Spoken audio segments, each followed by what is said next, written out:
the Non-Licensing Act Committee. So I'll just kind of quickly run through that. Just so you're aware, Councillor Pickett, technically this would be in the non-licensing one, your question, but we'll just do it in the licensing one so we can do it all together, if that's all right. Cool. Perfect. So I'd just like to inform everybody that's present, the meeting is being webcast live and we will be capable of repeat viewing. And just to repeat, this is for the Non-Licensing Act Committee. And so are there any members in attendance as substitutes today? Sounds very glad. And do any members wish to declare any interest in relation to any matters included on the agenda? No. And we have no part 2 items today, so the press and public won't be excluded. Any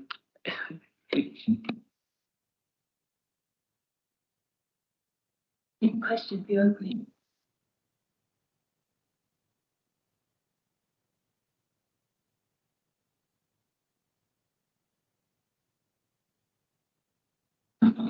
We are taking your question now, Councillor Pickett. Yeah, we'll just get to it in a second.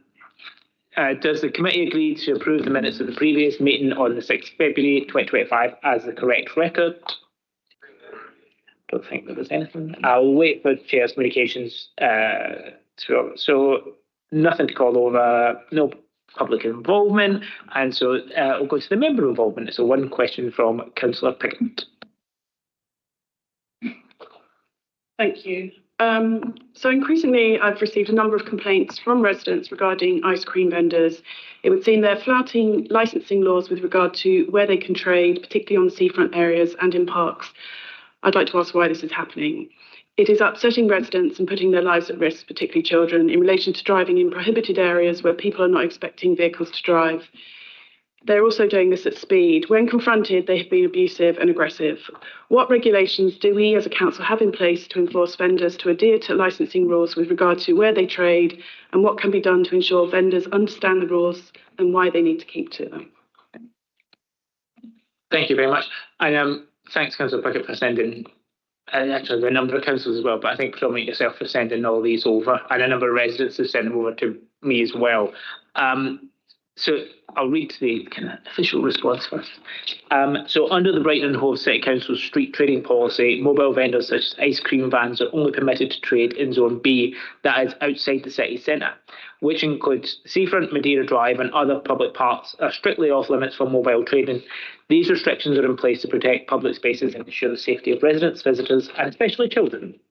But despite these clear rules, we received a number of reports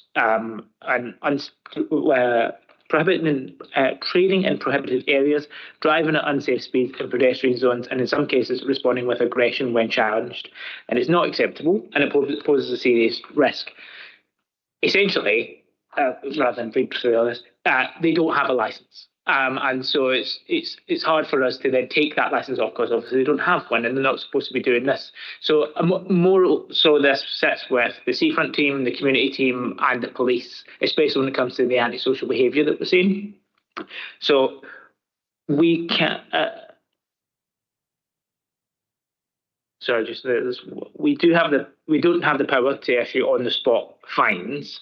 But if a vendor is registered with us and breaches these conditions, we can remove their licence. But as I say, most of it's not. So we've been working with Birgit's team and Seafront to get better patrol into that area. And predominantly it's coming back to the police, which obviously under-resourced is difficult. But it's everyone that's been sent over to me and the team has been sent over straight to the police, especially with the aggressive drivers.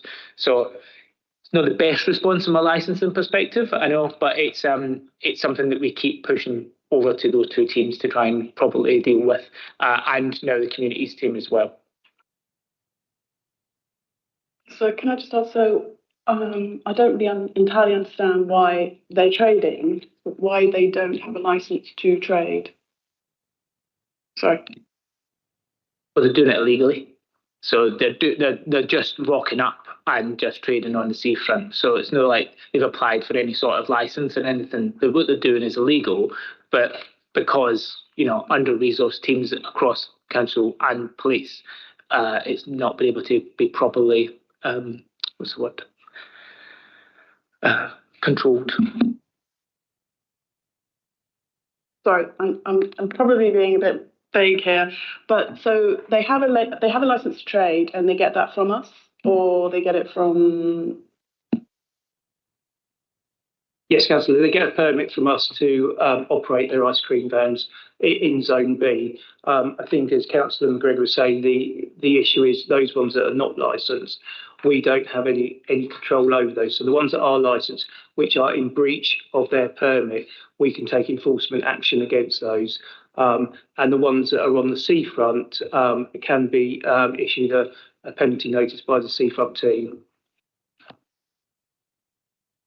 So can we not at some point then change our policy so that, you know, that it's not just being fined, but at some point they could possibly lose their license, if their permit rather, if they continue to just flout the rules?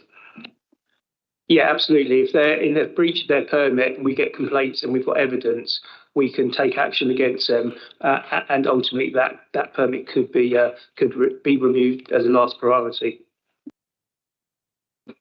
Thank you. Can I also ask that somehow the council get in contact with the ice cream vendors and actually make them aware that, you know, that perhaps that all the vendors need to know what the rules are, because it seems that, I don't know if they don't know the rules or they know and they just don't care.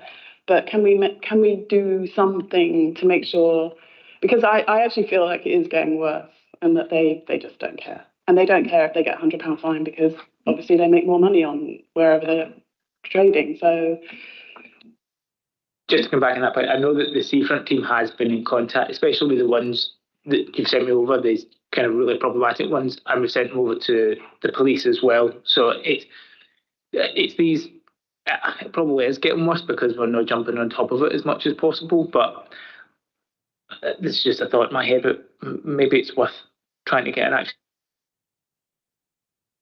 Oh, anyway, so that's just me thinking out loud. Sorry, Sarah, you had a point.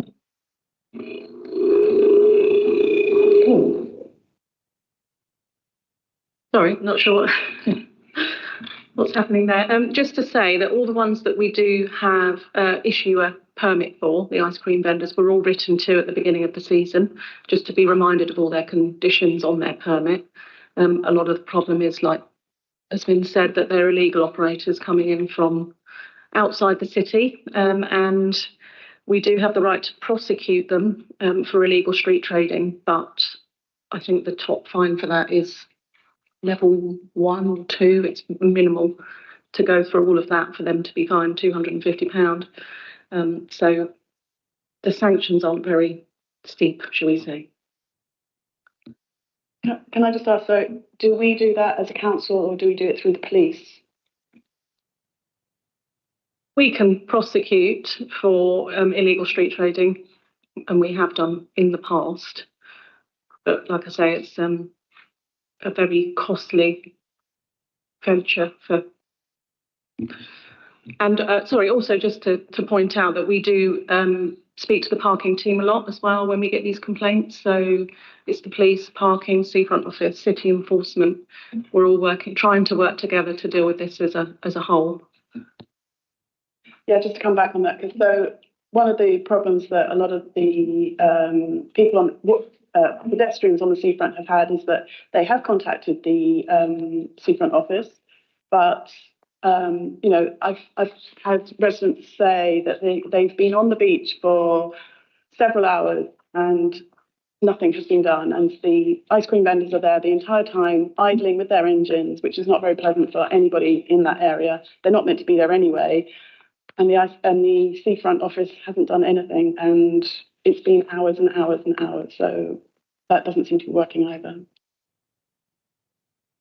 The seafront office enforce separately to us, but there is a contact number that we've given out that if city enforcement officers aren't working, then they're notified on this WhatsApp group to go down and enforce. But I suppose that's only if they're out and about working. So I think it's something we need to do more of. I know it's not our space in licensing; it's sets outside us. But it's why it's worth setting with Councillor Miller and Councillor Alexander and seeing what we can do further on it. But thanks, Chris. Okay. Any further questions on that one? No?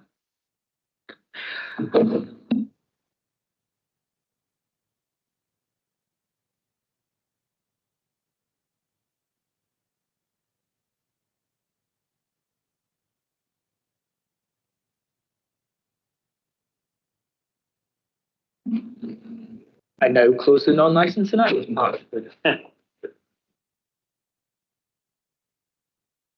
As if by magic, good afternoon and welcome to the Licensing Act part of the Licensing Committee. Are there any members in attendance as substitutes today? Do any members wish to declare any interest in relation to matters included on this agenda? And we have no part 2 items today, so the press and public won't be excluded. And does the committee agree to approve the minutes of the previous meeting on the 6th of February as the correct record? Wait. And just communications. I was going to write something, and then I thought I'll bugger it. I won't bother. Because I wanted to talk about basically my entire time as a councillor has been doing this kind of work in the statement of licensing. Much to, I guess, everybody's chagrin on it. And it's my first year was as nighttime economy lead and dealing with all the businesses and the residents and talking about what we wanted as a nighttime economy. And a lot of the time it came down to licensing. Sorry, Alex. And what we could do with licensing to be bigger, better, and do both. And when I started in nighttime economy, I obviously came from a very business side of it and was like, oh, we need this. And one of the best things about being chair of licensing has been the fact that you have to do both. You have to think of resident safety and what's best for the nighttime economy, which has been a kind of great privilege to do. And the policy proposals that we have today, I'm genuinely proud of the last kind of 2 years of listening and thinking what's possible. And I won't introduce it because then I'd be stealing Alex's thunder a little bit. But I think what we have here is a plan that works for Brighton and Hove. I'll get in trouble for not saying and Hove, for the next decade. And I think it's a real good, sort of a brilliant update to what it. Basically, the whole city has been struggling, I think. The nightlife, we've lost a lot of great venues and continue to lose a lot of great venues. But then on the other side, there's a lot of new dangers for people on nights out. And I know that we all sit on panels all the time and we ask the same questions of the same businesses. Have you done this? Do you have CCTV? And what really upset me over the course of a number of these panels was that we never say, is somebody safe in your venue? We never ask, what have you done to do X, Y, and Z to make sure that that person is safe? It's implicit in a way when we're asking about all these different bits, but it's never at the forefront of what we do, which is why we're looking at things for the spiking policy, why we're looking at things around, a safer door staff policy, these kind of things that just make it's not going to change the world. I'm not saying here it's suddenly going to be the best things in sliced bread, but I think it's the small changes that impact massively positively on our nighttime economy and make sure that everybody has the safest possible thing. And as I said to somebody the other day, there will always be horrible people. We just need to make sure that it's as difficult for those horrible people to do the horrible things. And I think that's what we're going to speak about today. And I sound like I'm giving a retirement speech, but it's only 33. So it has been a genuine privilege to be able to build up a policy that only changes every now and again. And I want to thank everybody who came to the summit, all the businesses that came to the summit, all the residents associations, all the campaign groups that have came with a different point of view than what I had. At times, it's been lovely to be proved wrong many a time, and I'm sure some of the officers are probably happy about being proven wrong by me as well. Or proven me wrong, should I say, not the other way around. So yeah, I just wanted to say, firstly, thank you to everybody within the council who's done so much work on getting this where it is, for all the effort and support to try something a bit different and outside the box. And yeah, I will stop talking now. I should have written something down because that'd be much more coherent, but here we are. But thank you very much. So the Democratic Services Officer will now undertake a call over and may ask the members to indicate those items they wish reserved for discussion by calling them. Thank you, Chair. We have two items on the agenda here. So item 31, review of statement of licensing policy 2026, pre-consultation of revised policy. Do the members wish to discuss this? Thank you. Item 32, future licensing panel hearing arrangements June 2025. Do members wish to hear this? I think they kind of have to be honest. I think it has to be called. So thank you. So to confirm, both reports are called. Thank you.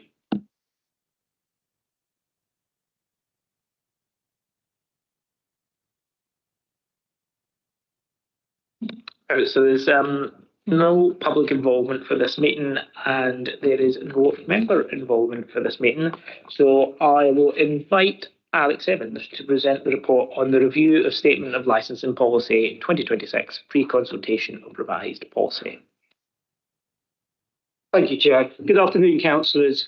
I'd like to present the draft of the Statement of Licensing Policy for 2026.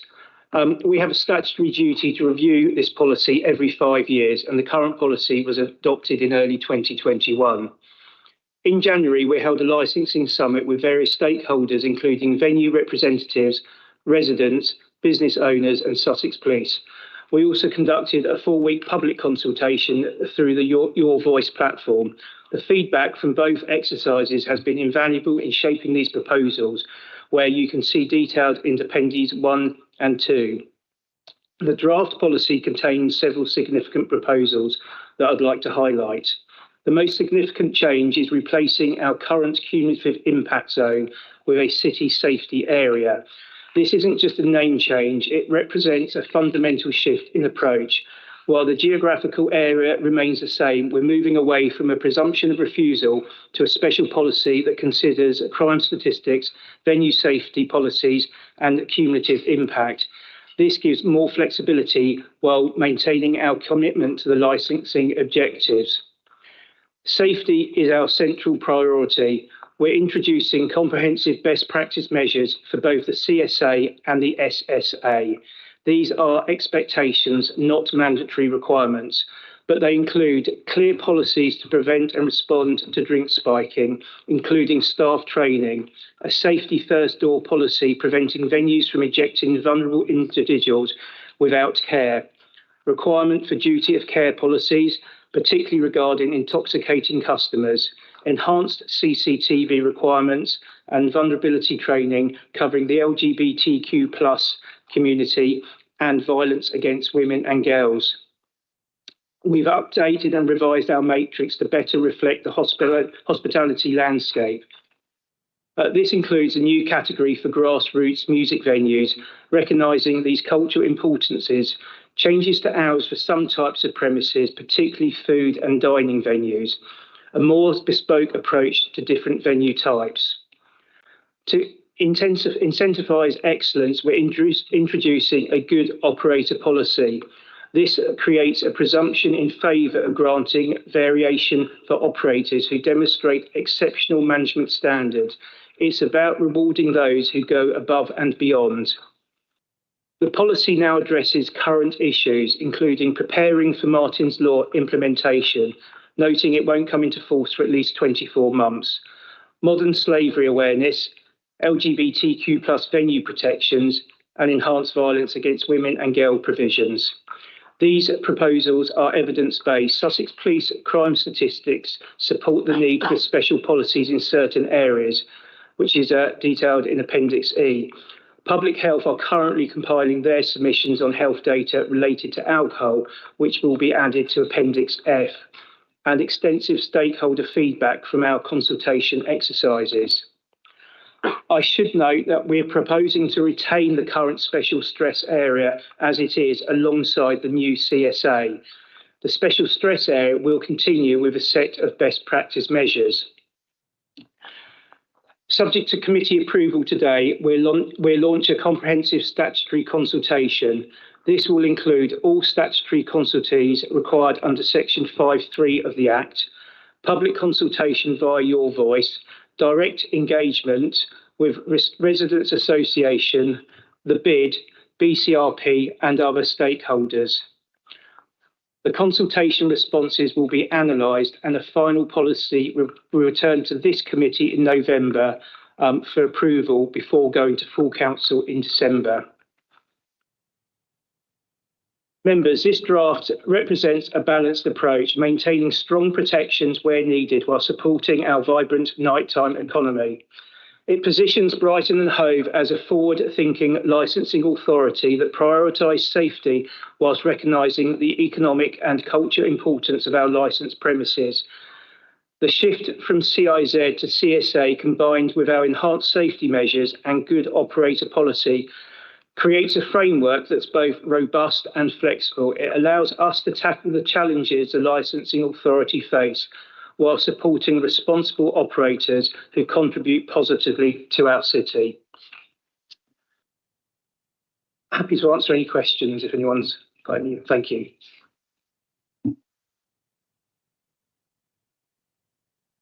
Councillor, thanks.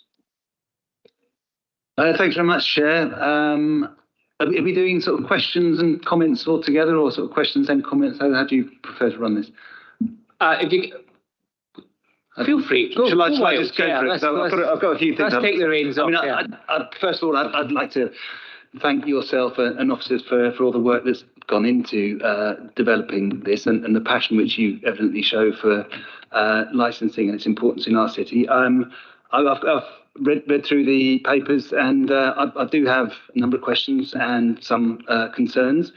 I'll go through those. First, sort of the fundamental question about, which is right at the start of the executive summary, about alcohol-related deaths in the city, and there aren't any reference to the stats there. So I've had a look at myself at the Office of National Statistics stats, and they're different to those which you present there. And my concern is, it doesn't come through in this paper at all, is that Brighton and Hove, according in 2021-23, according to the ONS data, was third out of 97 authorities in London and the South East in terms of alcohol deaths, third highest. You know, our level of alcohol deaths per 100,000 age standardised is equalled only in some of the worst places in the UK in terms of alcohol deaths, up in the northeast and places, places like that. So in the southeast and London, we are amongst the very, very worst, and that doesn't come through in this paper at all. And I'm concerned that the proposals for increased flexibility don't really take that key figure into account, and in terms of the implications of the work on alcohol deaths in our city. The change from CIZ to CSA, I always have some concerns about name changes. If they're not associated with a substantive reason for that, and changing to a safety-based approach has been justified. There's no sort of wider reason in terms of government legislation around sort of CIZ to CSA. CIZs are recognised in various local authorities as the approach to controlling licensed premises in difficult areas in town centres. So I've got a sort of residual worry about that, and I am concerned about about the end of the presumption of refusal and then the flexibility that allows, and the possible drift to more alcohol-based venues in the city centre.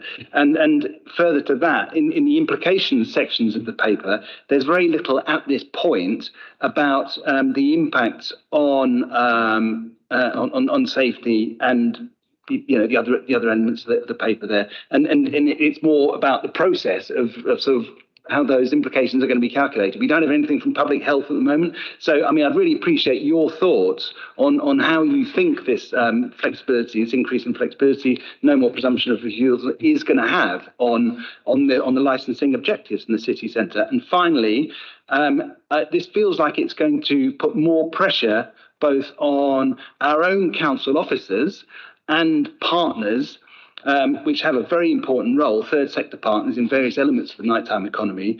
And have we considered that? What do you think the increased pressure on our resources and resources to manage licensed premises and their effects in the city centre is going to be, and how, and considering how that's going to pan out with the financial pressures this authority is under at the moment, alongside many others?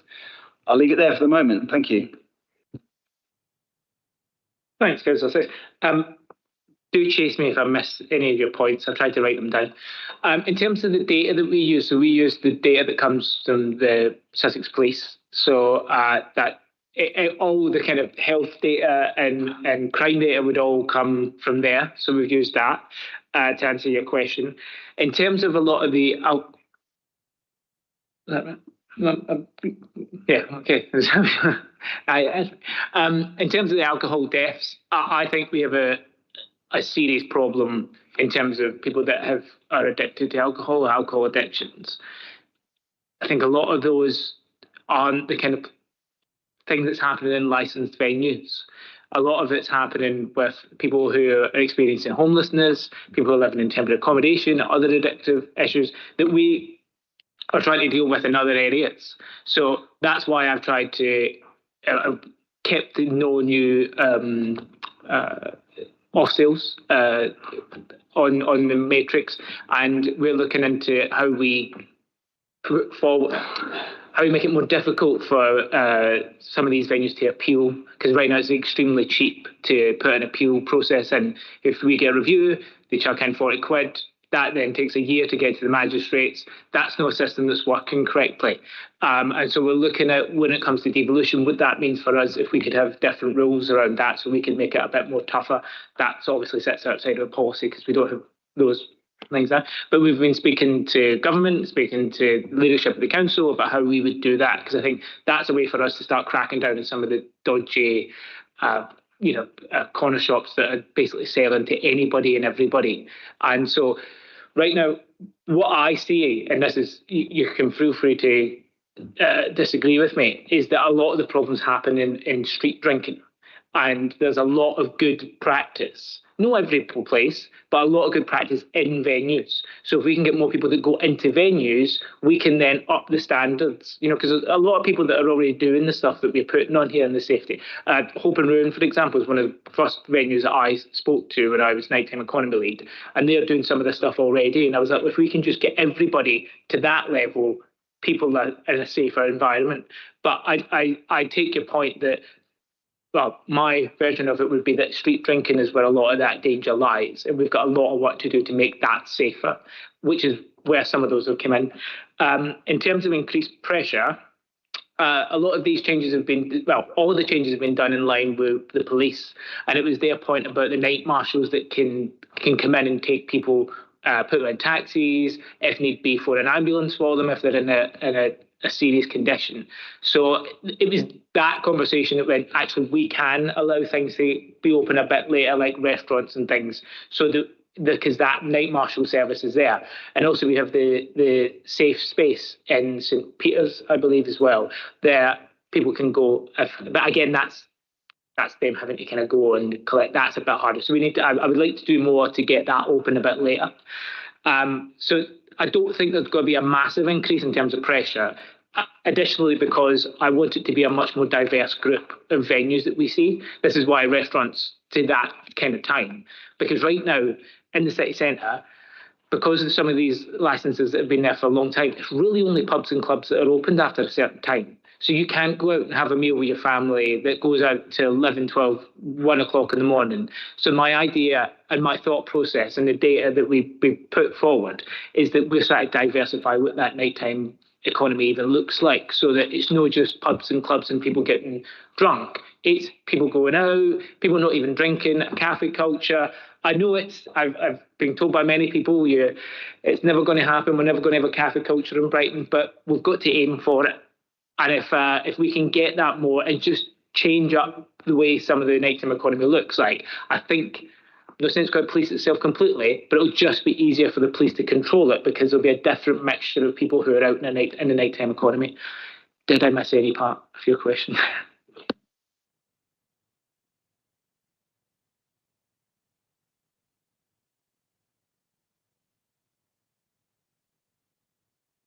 Sorry, I mean, I think when quoting statistics in a paper like this, it would be great to have sources, because I got some pretty different looking numbers from the ONS stuff.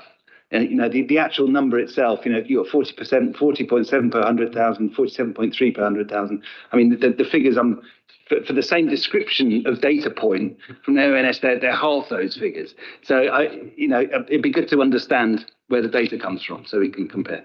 It's from Caroline Vass, the Director of Public Health. We got it for confirmation. That's where we've got our figures from. But we can double check it. We can know. Councillor Pickett. Thank you. So I'm sorry, I'm still a bit confused. On the whole, this new policy sounds like the aim is to open up new business. But if we do that, doesn't that mean that we will open the city up to more alcohol on the streets? To me, that feels like more businesses selling alcohol means there's going to be more alcohol on the streets. And I have another question. You suggest a 5-star system to incentivize venues to be more well run. Are you offering them something in return for this? To take part in this 5-star system? I don't know, reduce business rates or something like that. I just wondered if there was some sort of incentive. Well, I mean, the incentive is the good operators policy. So the possibility for you to change around some of your licensing aspects, which obviously will come with discussions within the police as residents, of course. But it's that. Actually, I'm going to go back to the council says one thing you did mention that I didn't answer. The presumption of refusal is still there. So the presumption of refusal, you can still use cumulative as a reason to say no. So that's still there. So it's one thing to mention. Sorry, Councillor Pickett. Yeah, so that's the push. Do you know what I mean? The idea of you can change some aspects of your licensing policy, but the expectation is that you would put these measures in place. And so we're going to allow you to do that, but also you need to kind of step up. But to be fair, and a lot of them are doing it. It's just raising the bar that's the expectation that we have. And in terms of your point about street drinking, I think we have different definitions of what street drinking is.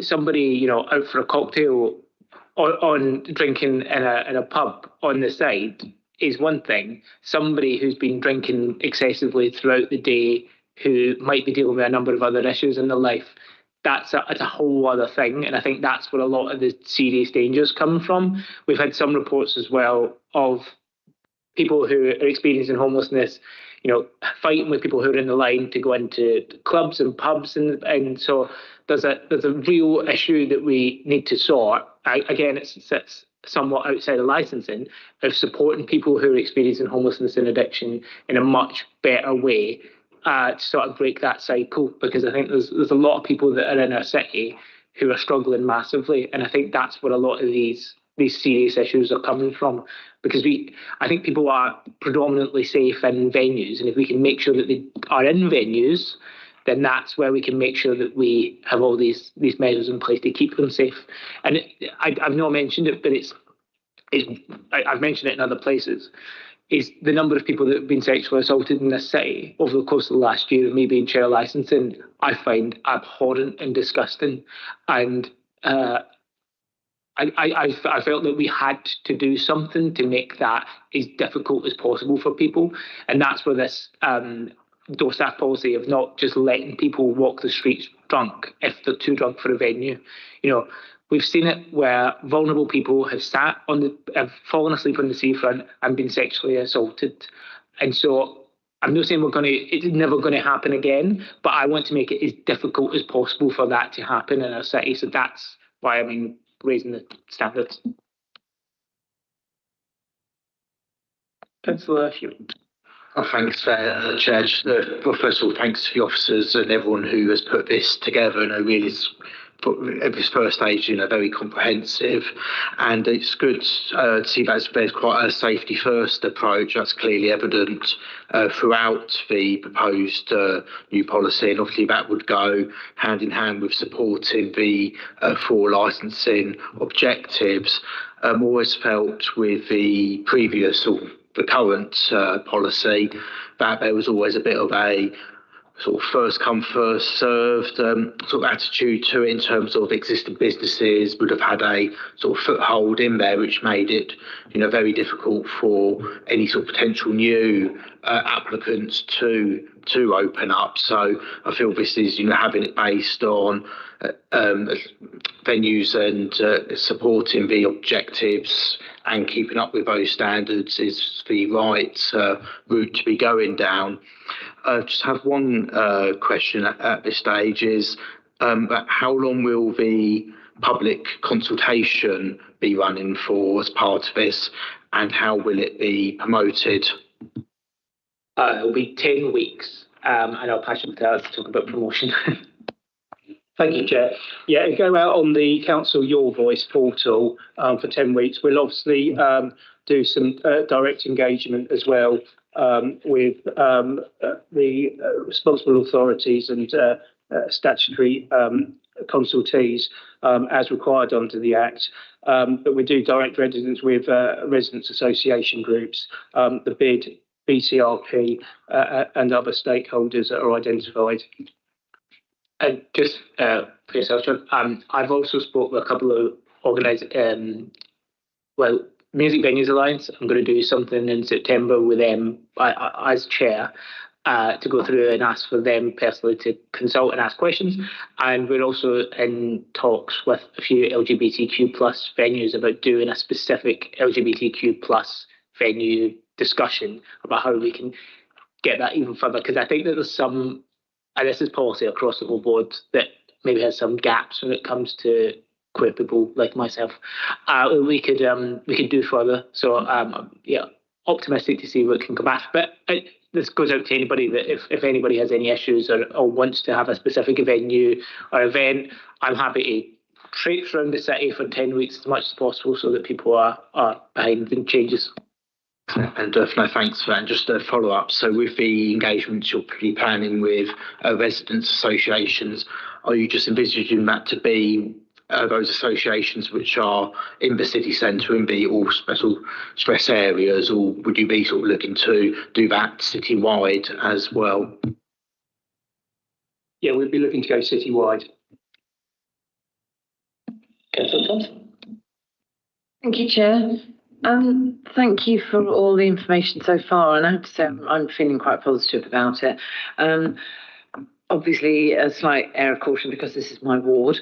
I suppose my main question is, I just wanted to ask, how the potential impact of this new policy on residents, the impact on residents of this new policy has been assessed and taken into account. And I'll be doing everything to encourage my residents to take part in the consultation going forward. I have a couple of other questions. Shall I run them past you now, or? Okay.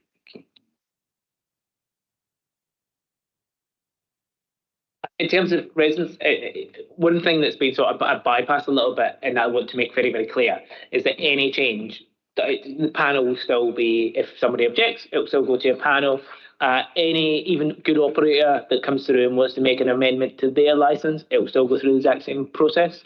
It might even go through another process because the police want to have a very open conversation between licensing residents and them about any big changes. So nothing has changed, and they'll still be able to object, and they'll still be able to make their voice heard if they don't want to make a big change.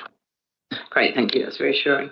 So I have a few questions. So one of the things that was mentioned is the financial implications, and it said it won't cost companies anymore. There aren't any financial implications. Can you confirm that that's the case? The current policies are said by many people that you've consulted with already to hinder new operators. But how will the new licensing policy encourage them?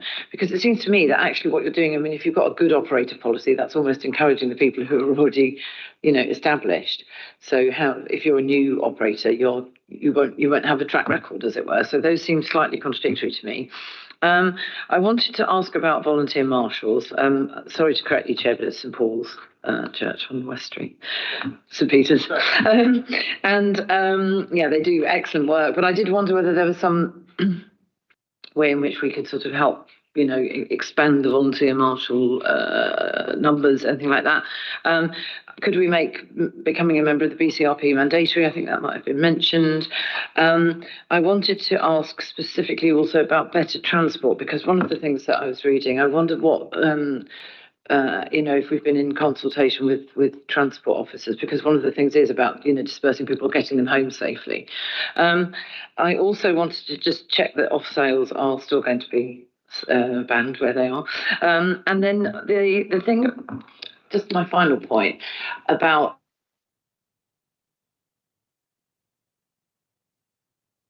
can you hear me? Yeah. It's all highly commendable, the progress and the direction that you want to take this in terms of safety and so forth. I do wonder what clubs are going to do if they are trying to eject somebody who is vulnerable. What is their... I like the idea of them being the responsible body, that they have a duty of care. We've been on Operation Marble. We've seen sort of chill-out rooms and places where people take people. Is there, I don't know, it's a weird question. I'm kind of formulating it in my head as I'm speaking. They can still kick them out half an hour later, I don't know, they can't keep them there all night. I just don't know how that actually is going to... Have you spoken to operators to sort of see how this would work in practice? That was all. Thank you. I'll start with your last point. Yes, and some have said, we don't have the space. What would we do in that situation? And I get that, but the alternative I wouldn't accept. I cannot sit here for another year as chair of licensing knowing that people have been sexually assaulted on that seafront because I could have done something differently. And if we're going to open up a bit, the only thing I can say is meet us somewhere in the middle. So yes, it might be a pain. Yes, it might, have to take a bit of time. It might slow things down to get people in. But the alternative is horrific. So, across the board, even if you're a business, we don't want that to be what Brighton Hove is known for. And we've had far too many very, very high profile cases that we have to do. And we only have limited capability in licensing to really massively change those things. But we have to do as much as we can. So I understand, and certain businesses have said the same thing to me, but there's a lot of people in much smaller venues doing it well. So I have sympathy, but I also think there's somewhere we can do it. Well, in terms of off sales, yes, still banned. And I actually want to start cracking down on them, hence why I want to. Yeah. There's a lot I would love to start making. Let's not get myself into trouble and just say I would like to start cracking down. In terms of transport links, it's something we've raised before as well. I believe that Councillor Mooten have spoke to the bus company about trying to set up a meeting for us to talk about potential more night buses so we can ferry people around the city. The next and quite more difficult one is for us to come together and talk to Thameslink and Southern about what potentially we could do about getting people even further afield home, because I think there's so many.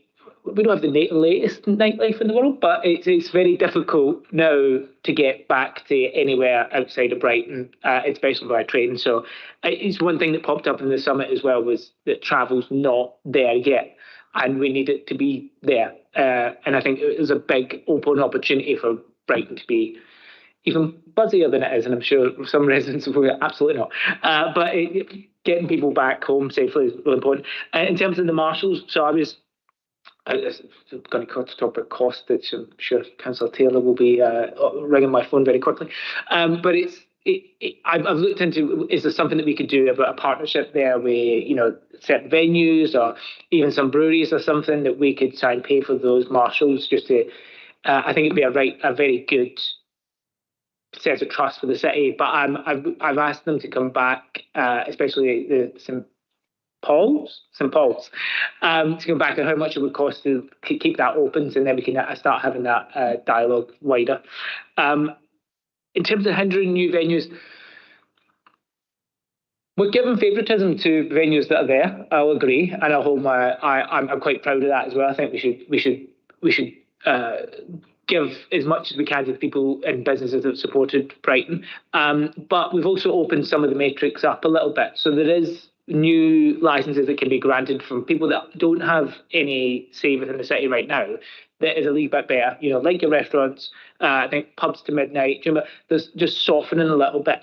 And one point I wanted to make on that was about, if this does lead to something that we didn't expect, we are very much capable of changing that and quickly. And we've talked about the police, we've talked about other people of, if in a year's time we've seen certain things go the wrong way, we can massively change it around. But I'm optimistic that the things we've got in place will make it that doesn't in the case.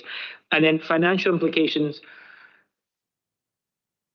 there might be some, especially when it comes to like training potential door staff that you might have to keep a wee bit longer, or maybe there might be an additional need for more door staff. Again, I come back to my point. I know it's the alternative is too horrific for me to. I know that I don't understand the concern, but my hope is if we look later, more money coming into the business, there's a potential for that to pay for itself. So, thank you, Councillor. That's a good. Thank you, Chair. Councillor Parrott. I wanted to ask about white ribbon accreditation. Have we thought about that as a council and then feeding that through to licensing standards so that we are expecting premises to be white ribbon supporting organisations, and can we make that mandatory? At a Hove conference on Monday that I was chairing or attending, it was very clear from the charities and commissioning bodies in the city that is something that they would very much welcome and would very much look forward to and for, because these are standards that will help us address our VOG issues. And I can see the stuff in here about VOG, which is great, but I'd like to see that to know if there is a way that we're looking at strengthening that, and maybe that's something we take off, but I just wanted to raise it. So one of the big issues we have about programs like that usually, and I don't fully know if white ribbon is a government thing or if it's charity or if it's its own. I know of it obviously, but I can't remember the actual ins and outs of it. Is if it sits with somebody else, so like Ask Angela, for example, we could say systems like Ask Angela, but we can't put that in somebody's license, because if that organisation was to stop existing, then their license wouldn't be valid. And then we're in a real weird situation. But we can put the premises of it into recommendations.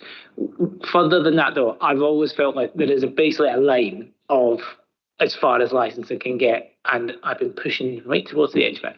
I've been working with Councillor Miller about our nighttime economy strategy, that of going even further, like what can we do within us as a city that pushes that, so that it's the safety element is not within licensing, but it's in something else.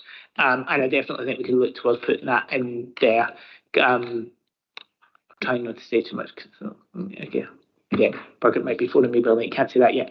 But it's something that I've always wanted to see how far we can get away with pushing it on that, but outside of licensing. But if one thing I'm never 100% sure how to get away with this, of putting the basics of that into the recommendation and the requirements. And that's something that we could put through as within the consultation to see if those best practices that we've got, can we update that even further to have X, Y, and Z within it.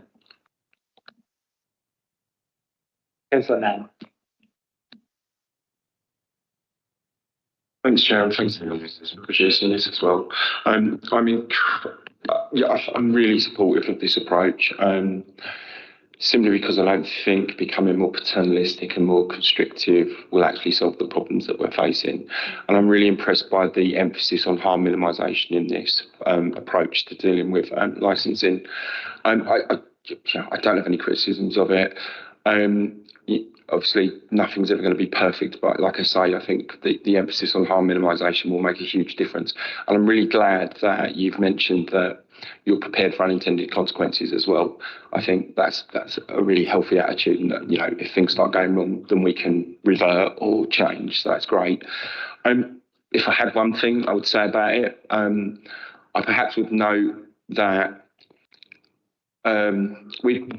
I don't think it's the amount of venues that are the cause of the problem, because I think if people want to get alcohol, they'll get it, and then the problems will come from that. I think the problem is addressing the culture of drinking in the city, and that, you know, we do have a culture that lionises getting scundered, and all the problems that come with that.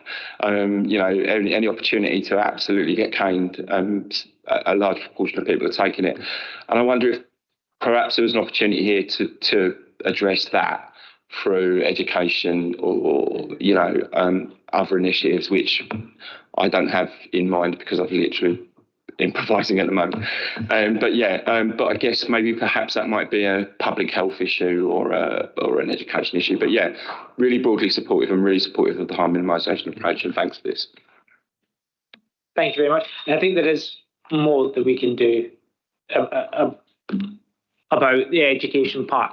And I think that's partially why I wanted to really push the food aspect of it as well, of it's not just going out and drinking. It's if you are drinking, you're eating, you're I'll be very honest, one of the I really wanted to takeaways later. The issue is the resource that the police have and the night marshals only goes to a certain time, and then the potential antisocial behaviour aspects of that. So that's why we've got deliveries to a certain time, which will be interesting. But I'm really positive, promote the fact that people should be eating as well as drinking, and I think that's probably where some of the more chaotic scenes come from, of people just drinking. Thank you, Councillor Mann. Councillor Thompson. Thank you, Chair. I mean, I was actually just sort of going to follow up in a way almost what my colleague Councillor Mann has said. I like the idea of it not just being one demographic of going out and getting scundered, as my colleague says. I've not heard that word before. I like that very much. That if we can encourage a more responsible way of consuming alcohol that includes food, perhaps that might help mitigate the bad behaviours that we see currently. So is that your feeling, that if we go in that direction, that actually the more grown-up, responsible attitude might help offset over drinking? Yeah, 100%. And I think we have to be educating people on other aspects of what spiking even is.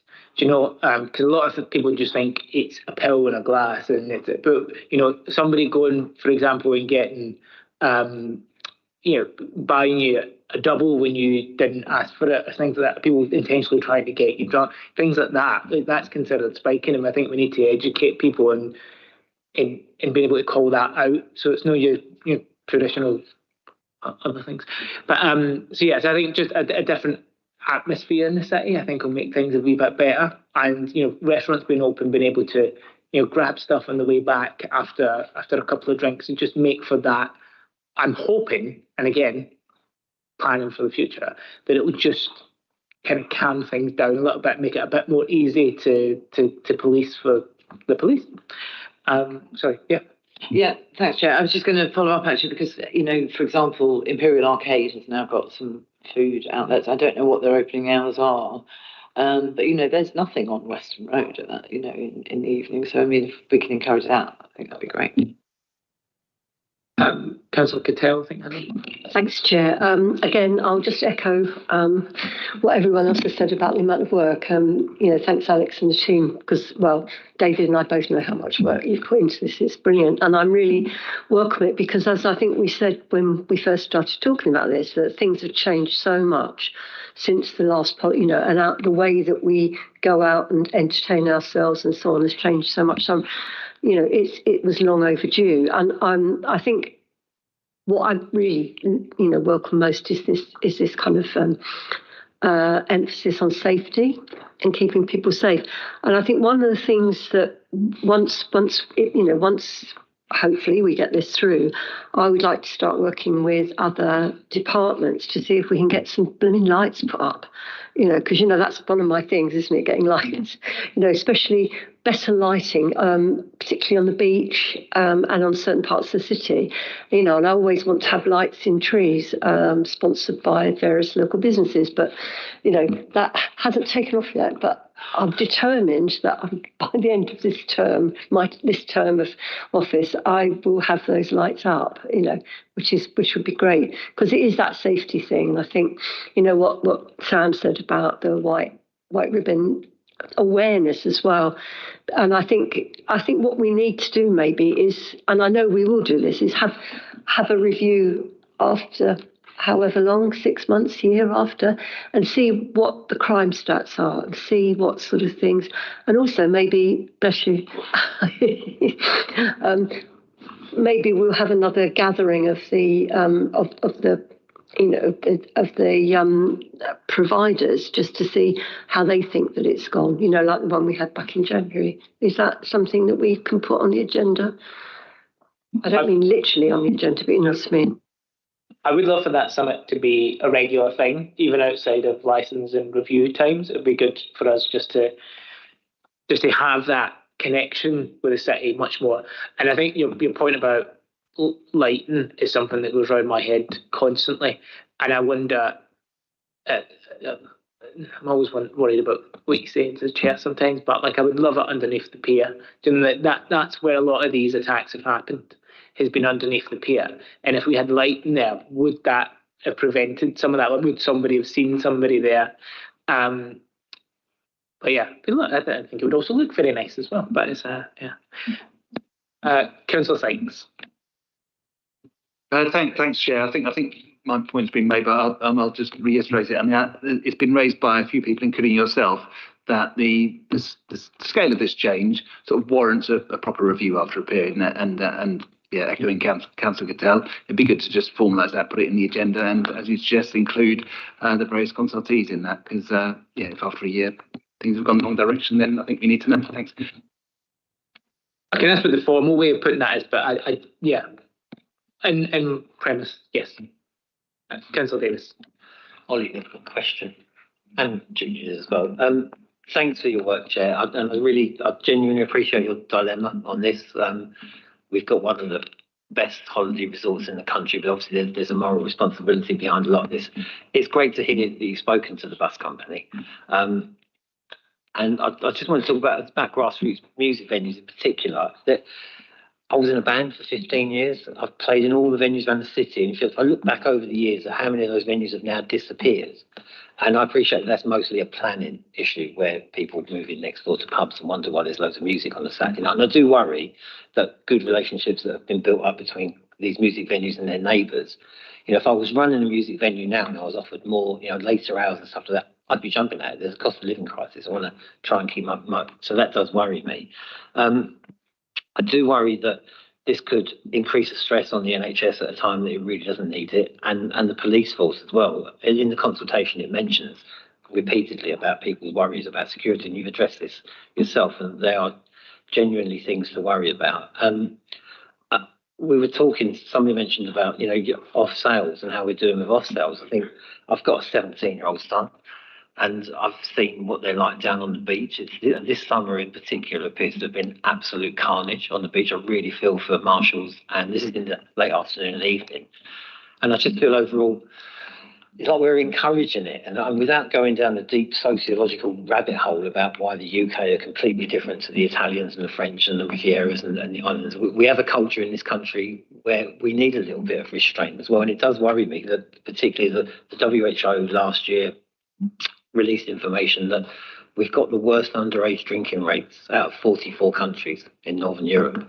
In particular, a third of 15-year-old girls have been quoted as being repeatedly drunk, versus a quarter of 15-year-old boys, and a third of 11-year-olds. And obviously, we want people to come to our city and have a fantastic, safe, and enjoyable time. But I just worry about the optics of the whole thing. Going back to Councillor Cattell and Councillor Sykes, I do think this needs to be, as this new report would need to be reviewed quite soon. Thank you. Thanks, Councillor Davis. I get your point, and what's been happening with underage drinking has been quite scary. In the last 6 odd months, it's been a couple of times where it's got kind of quite out of control. My response to that has been, get people into venues then. So that's that. And again, I'm not saying that that's a perfect response, and I'm not saying that it's even always got to be proven right. It might be proven wrong right here.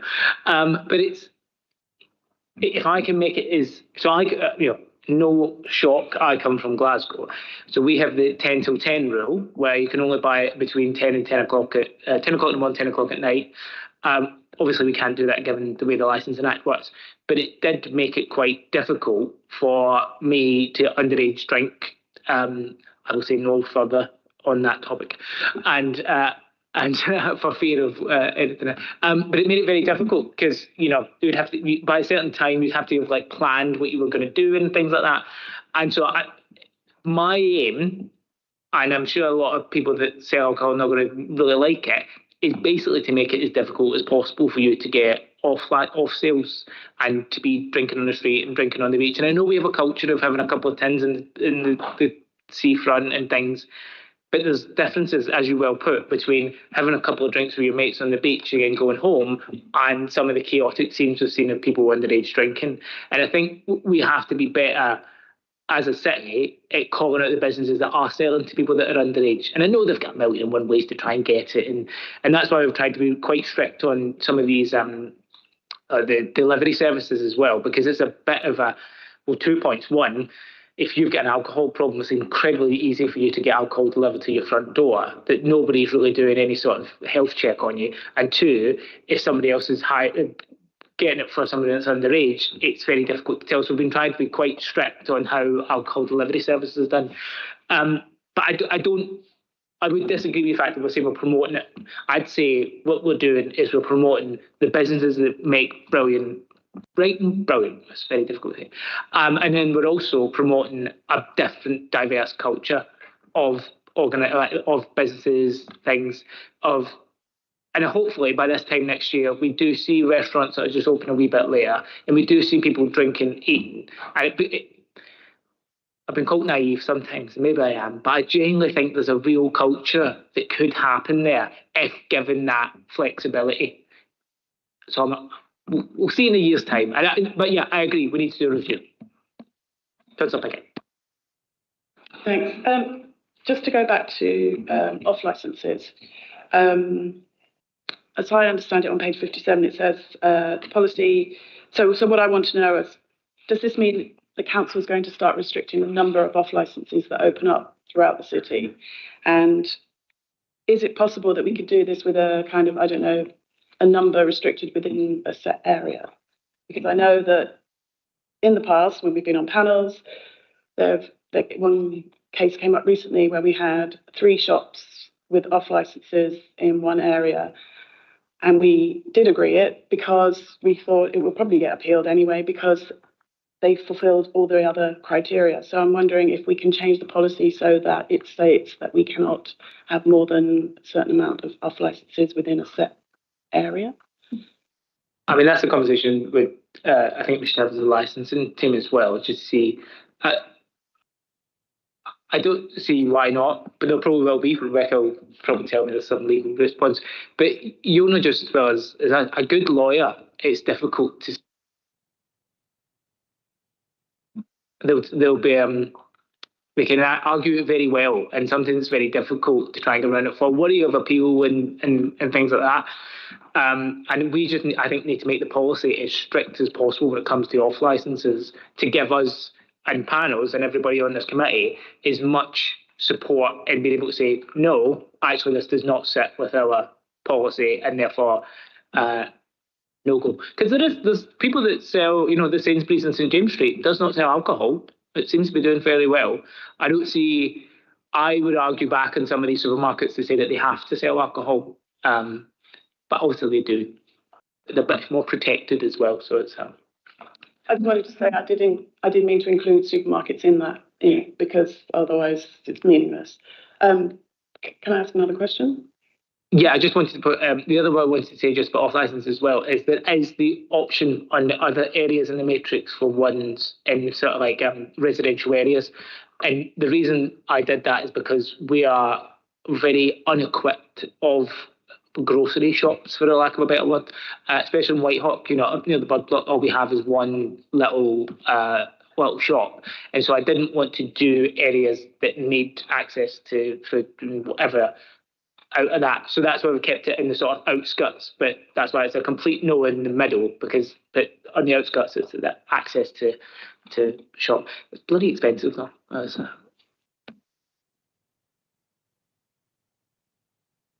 All right. So I noted that you've got on page 48, there's an area of special concern. And is this a newly designated area? And is there a plan at some point to either add part of it or some of it to this special stress area?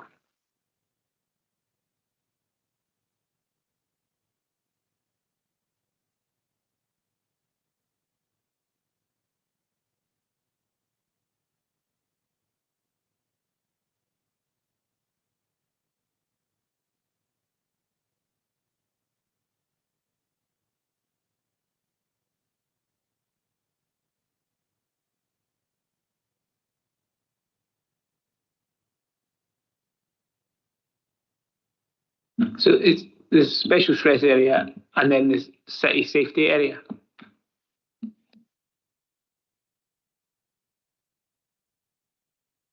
So it's essentially the special stress area is the kind of wider part.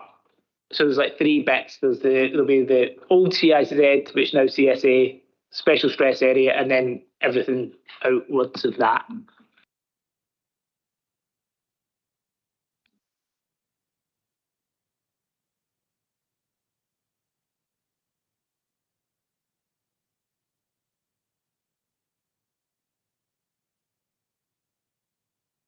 Yeah, that's just the CSA.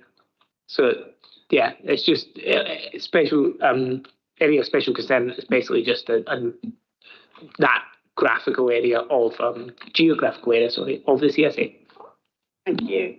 And can I just ask, you've been speaking about promoting a diversity of premises, and I can see why you'd want that, because if we have different kinds of venues open, we'll get different kinds of people coming. But I don't really understand, reading through this policy, how this will change that. Can you elaborate? The different categories, so given different licensing areas, for lack of a better word, basically just different categories within the matrix. So there's different rules and regulations for a grassroots music venue, for example. They always say open a bit later than they would be before. So there's a sort of favourability towards that kind of venue. Same with restaurants being open till 1. The idea that you are getting more trust, should it be, from the licensing team, because we want to promote your area more. We've also got a number of lists of venues, and like LGBTQ venues. We want to see more of that, so we will look favourably on your application and less likely to object to it. So, like we see with the panel, sometimes licensing department will object based off certain grounds. It's the idea that we would be less likely to do that based off of certain demographics, like LGBTQ venues, which we've tried to find a way of promoting, because we are losing a number of them.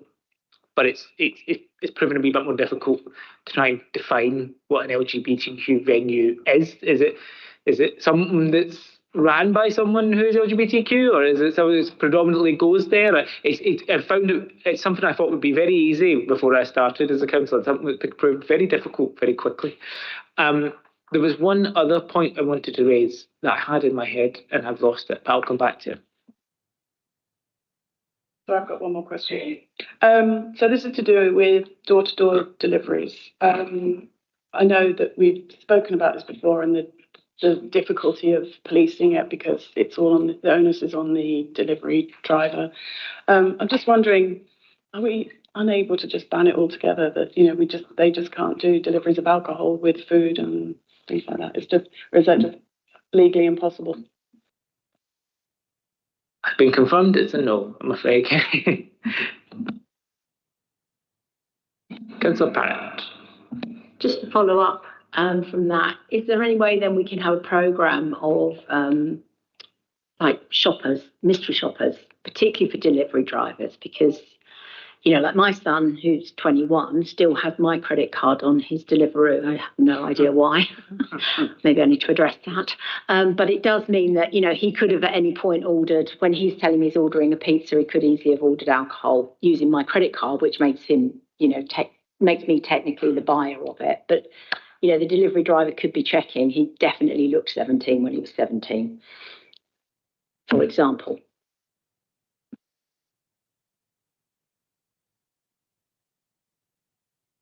So they have to check ID somebody under a license. They have to. I'm sure that they're supposed to, but again, I'm not sure that that's, like other people have said. I mean, I have a large cohort of very young people all around me, and I know they're very able to order alcohol and delivery, or I don't want to name specifics, but definitely they're getting deliveries in. Because, for personal experience, but I've done it before on Amazon a number of times, and I've been ID'd every single time on that. So maybe it's hit and miss, and we're trying to make sure it's if somebody does breach that we can, speak to the police about it and go further than that. But from my own personal experience, and it might not be the case for everybody, they are kind of on top of that because I think they can lose the license. Any further questions? Councillor Lamb? I'll just quickly ask to what extent you've engaged with the universities around this, because for a fair portion of the year, about 10% of our population are students, and it's not so bad as it used to be, but there is a culture of binge drinking and encouraging pub crawls and organised events. And I'm just wondering to what extent we've engaged with our educational institutions about this policy.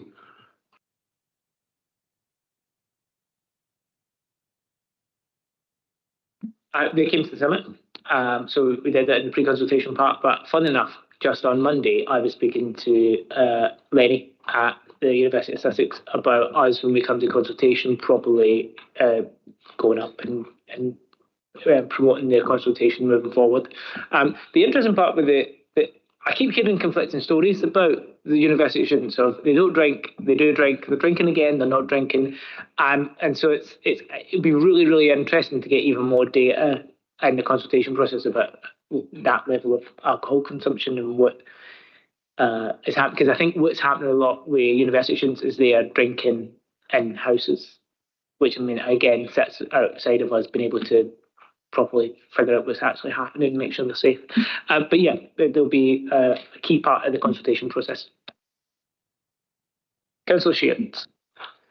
Thank you, Chair. I just wanted to circle back to something we were talking about earlier, because something hit me a minute ago as we were talking through some other bits, that because earlier we were talking about the horrific sexual assault statistics, a lot, especially along the seafront, and some of the training and some of the safety procedures that we're bringing in, and I'm really happy to see this going in.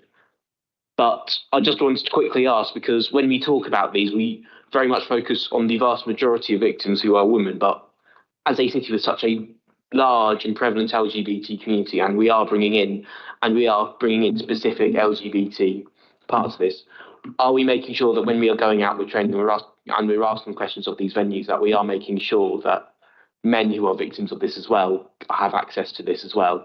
Because I think it's 1 in 6 in the UK victims of rape and sexual assault are men, and in the city, and seeing they're usually men being victims of male sexual assault, if that makes sense. It would seem remiss of us to pride ourselves on our LGBT culture if we didn't make sure we didn't tackle that dark underbelly of it as well. I completely agree, and it's too much information for you guys, but as somebody that has been sexually assaulted by a man, I understand how much people don't take it as seriously and how we don't talk about it, and how a lot of the conversation, it just ignores us. And I think there's that, but then there's also the even next stage of talking about chemsex that it sits so beyond any conversation that we seem to have within the council that I almost find it somewhat laughable sometimes. But it's a big part of I think we need to get training for door staff on spotting the dangers of when people are leaving. Like, are they being coerced out? Are they vulnerable as well? And that's why I really want, as much as it's violence against women and girls is a key priority, it's also trying to spot some of those potential for men who could be in the same position. So it's I think it's a clear part. It's something I want to bring up within the consultation and flesh that out more. And I've been speaking to a couple of organisations that are much better than me at talking about this and finding out ways in which we could just structure that policy a wee bit better to sort of catch it. And again, we're not going to solve every single issue, but if we can just make it harder for people, do you know what I mean? And get rid of that sort of stigma between that is a man, oh God, no, there's no chance he's going to be sexually assaulted or he's in any particular danger, but treating them both the same. Especially the biggest percentage of LGBTQ plus people are in Kemp Town ward in the entire country, and I think we need to reflect that. So thank you very much. Councillor Pickett. Thanks. Just a quick question about the policy again. It states that the decision-making criteria removes the presumption of refusal and replaces it with a special policy which includes crime statistics in the location. I just wanted to ask about, when you're talking about the location, is it the specific location of the applicant, or is it the sort of general area? I think we've both been in enough panels to know that it's never a clear answer, and it seems to change every time we're in a new one. It does seem to change, and I don't know if there's any hard and fast rule on that, but I think we've seen sometimes where the data has been just arbitrarily so many meters. It's probably something that we could clear up and put up a percentage. But I think it's in the applicant area. Most of the time that we've done panels has been around where the applicant applies for. I guess my point is, it's too generalised. It would be better if we could actually clarify exactly what that means. Will do. I'll put it into the consultation feedback myself. Any further questions? Perfect. Cool. So, does the committee agree with the recommendations as we put it forward for consultation? Do we do hands, or do you say agreed? We'll do hands. Let's not. Oh, come on, Ollie. Okay, so can we make it clear? Can you raise your hands if you're agreed recommendations?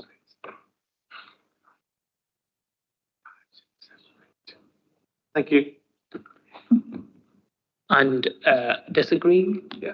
Those against? And abstentions. Thank you.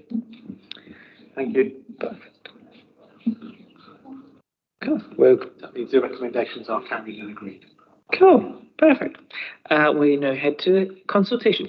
So I will invite Rebecca Siddle to present the report on the future licence and panel hearing arrangements as of June 25.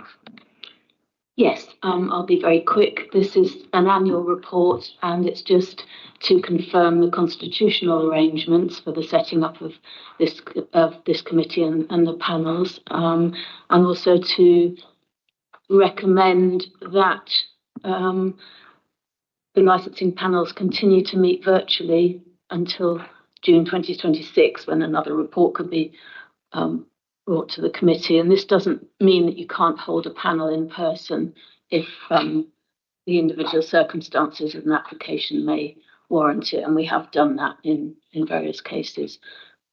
So yes, unless you've got any questions, that's...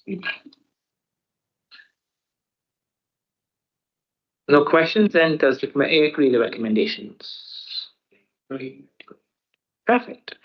Do any members wish to refer any of the items on the agenda to the next full council meeting for information? No. And therefore I will close the meeting there. Thank you very much. Cheers.